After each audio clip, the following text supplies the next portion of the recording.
Hi, Chris here, and today I just wanted to take a look at Linux as a possible operating system for most people, and explain why I don't feel it's ready for the mainstream audience or most computer users. Um, Today I have Linux Ubuntu 64-bit 12.04. It's the LTE version that's recommended by Steam when you use it to play on their Steam OS. Well, not Steam OS, but Steam Network. Um, so I have been interested in trying this out to see if I can install it and if it would work well with my systems.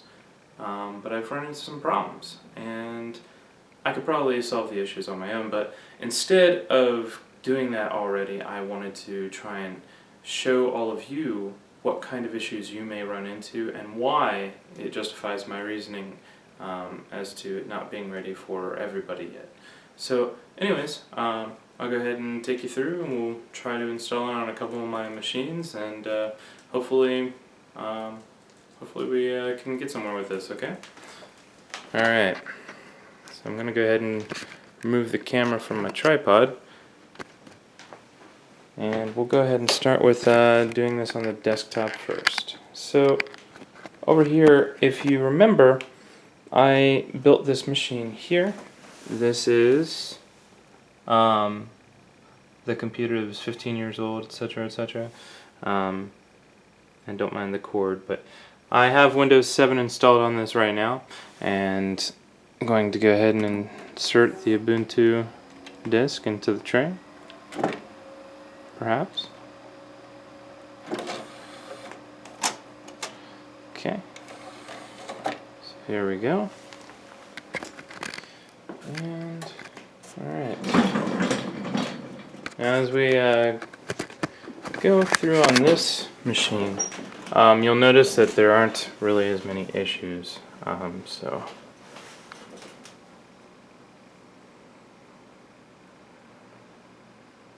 But what I've found is Ubuntu definitely likes my desktop more than my laptop. But just in case anybody out there can help me with this issue, I want to show you the hardware that I installed. Okay, this is not really going to matter much, but this is the power supply that I got for the machine.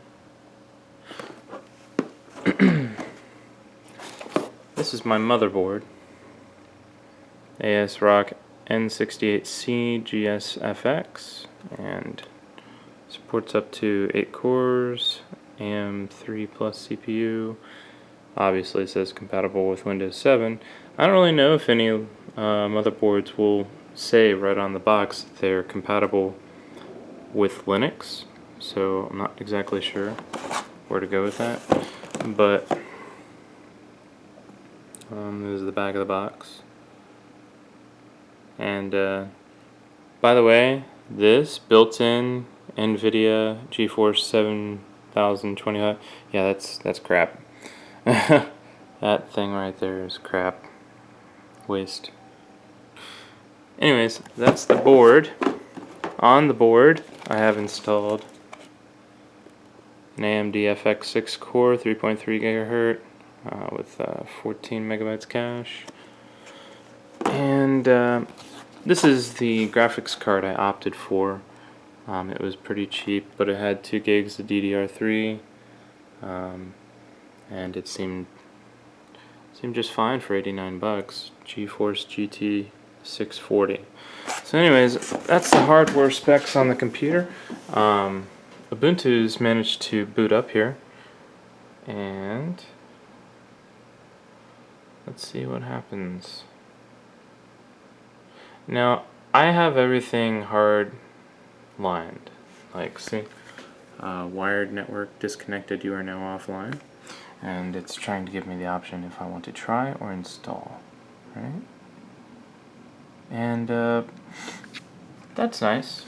I've gotten to this point before, and I'll go ahead and try, since there are many things that I have questions about. One of those in particular is, what do I do with all my Windows games? I mean, not all of them are going to be easily compatible with things like Wine or play on Linux. And also, I have concerns since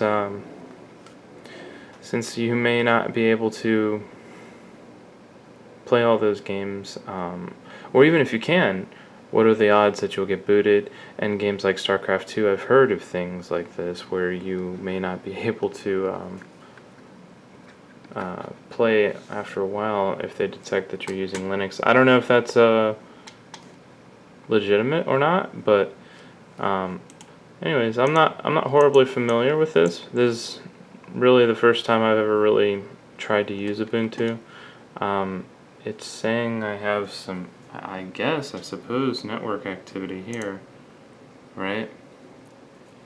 So, try a wired connection. I don't know why it says disconnected. Everything is connected. I can promise you that. And when the computer boots up on Windows 7, there's no issues whatsoever with this. So I'm concerned about trying to go any further with the installation when it's like that. And obviously, if I can't get online with just browsing the web or anything of that nature, what am I going to do if I want to play a game? So, you know, obviously, I don't know if it's a compatibility issue with the hardware. But I mean, overall, it seems like Linux would work great on my computer, but since I have no training with Linux, since it's the first time I've ever used it, I have no idea where to go from here. I mean, and you know, you can say that's my ignorance or etc., etc. But the fact is if you are a first-time Windows user, you hardly ever run into these issues, like where hardware just doesn't work. It used to be an issue back maybe Windows 95, 98, etc. But nowadays everything's so interchangeable with the Windows operating system. I mean, you can pretty much get any hardware configuration just about and it'll work. And I'm finding that I'm frustrated with the Ubuntu operating system because I don't know what to do from this point, and I feel like I would have to download drivers specifically for the LAN card for this motherboard and put them on a disk and then, you know, install, because I don't think they're available on this. So I'm gonna go ahead and turn this machine off, and this isn't that bad, honestly. This is functional. This is at least usable. If I were to install this and try to use this, I could get somewhere. But my laptop is another story altogether, and we'll show you what that is. So go ahead and shut this down. Grab the disk. Perhaps, if it cooperates. Please. Thank you. Okay, so that concludes this issue, and voila, we can go ahead and turn that off.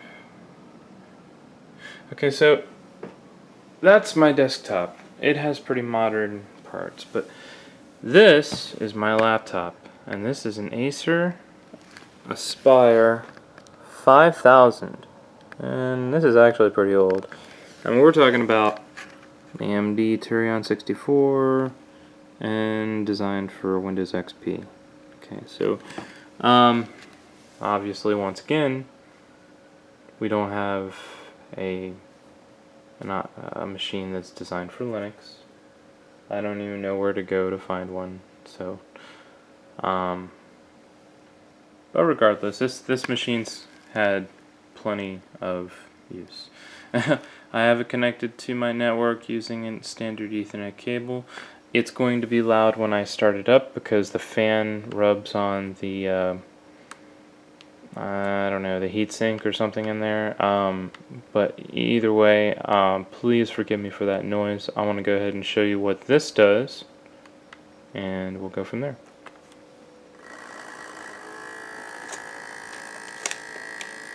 Okay, so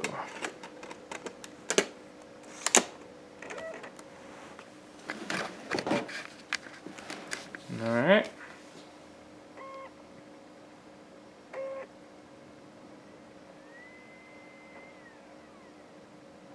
And of course I got it to boot from this, so no big deal.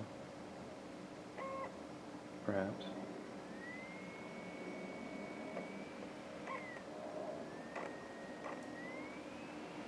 Alright, there it goes. Okay, so it's attempting to do Ubuntu. You can see the common thing there for it. And this is where things start to go a little nuts. Don't mind that. That was just the tripod.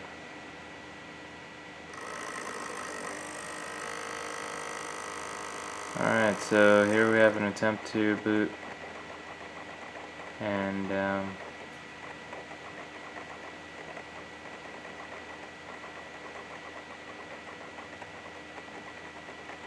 so far looks normal. But once we get a little bit further, you'll understand immediately why this is pretty much unusable for me, at least on this device. And I have especially no idea where to start with this because of the fact that the I don't even get the GUI. I don't get anything.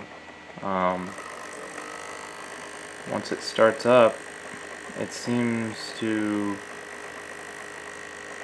just cycle through, perhaps be cycling through device drivers for the graphics card. Okay, here we are. Stop running system.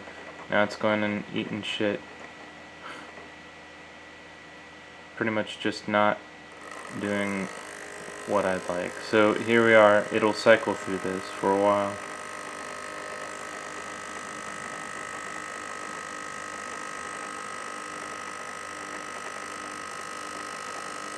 Now I connected with the Ethernet cord so I could attempt to find device drivers through the starting load fallback graphics devices fail.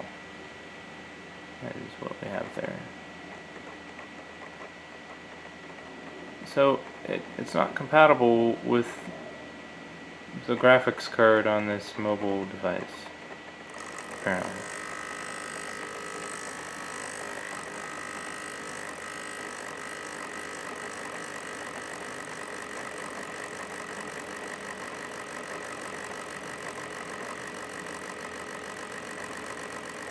Alright, here we go. This is what I was talking about before, where it appears that it's cycling through device drivers to try and resolve the issue. Now, I don't understand how such an old piece of equipment, which I have done a little reading, and it seems that this device has worked with Linux before. So I'm a little perplexed. Now it's going to do this for a while, and once it gets to the part where you can actually do something, I'll go ahead and bring the camera back over there to it. But anyways, sorry, let me get this set up here for you guys. Okay. Anyways, my argument's pretty simple. Okay? If you can't bring home the disk, pop it in your computer, and be able to utilize it, all of the hardware devices, how are you supposed to know where to go from there, especially with a beginning user? I would consider myself a beginner with Linux since I have no hands-on experience. I'd like to change that. And I'd like to resolve these issues, potentially with your help. That'd be great. But I do find that as long as Linux has been around, and that there's such a strong movement towards it, at least with Valve, that there isn't a stronger driver base so that all of your equipment works, all of your hardware works. This is frankly sad because both my machines won't work right off the disk. So I've used other forms of Linux. I've used Backtrack 3 for quote-unquote network testing, but I never had the same kind of issue with that. So anyways, your thoughts and ideas are helpful. Please put them in the comments below. Any suggestions on how to resolve the issues with the laptop especially? To familiarize with Ubuntu, I'd like to start there and then move to my desktop. And then also, I do feel that I want to convey my thoughts that SteamOS perhaps might be the bridge to make Linux viable for mainstream audiences, because it's being developed by Valve for as many users as possible. Perhaps they'll have a better driver base and the functionality will be top notch, because you're looking at concerted effort from a corporation that's looking to try and get people away from Windows, which I frankly think is the best thing. Windows dominates the market, and my thoughts frankly on Apple are not high. I believe they're overpriced PCs, considering the internal components are the same as PCs in most cases. It seems like a hard justification to spend perhaps $1,000 more on a machine that is basically the same you can have with IBM PC compatible. So I think Linux would be a great option for many people, but perhaps, like I said, work on driver base, make it a little bit more user-friendly so that folks can just install it and get it to go. A lot of the learning process on how to make something work happens once you're actually able to fool around with it. I haven't had that opportunity, so anyways, I will go ahead and explain what the laptop ends up doing, since I don't think it's going to get to the point where you'll see. I'll go ahead and point it out and finish our video. Anyways, once the screen finishes cycling like this, it'll give me some options. It's a very basic menu, and it'll be in very basic, like, BIOS boot up text, sort of, and it will, I forget exactly what it'll ask, but it will basically allow you to type. I don't know if it's a command line, I don't know what it is. I have no idea what to type in that. If you would like to see that, I can go ahead and put it in the comments if you want to help me with trying to troubleshoot this issue so I can actually utilize the Ubuntu operating system. And I'll go ahead and record what it is. I don't want this video to go on too long, and it cycles through this for quite a long time before it actually gets to that point. But anyways, I do want to thank you for your time. And once again, your thoughts and opinions are appreciated, so please feel free to comment, like, subscribe, and let me know what you think. Thank you.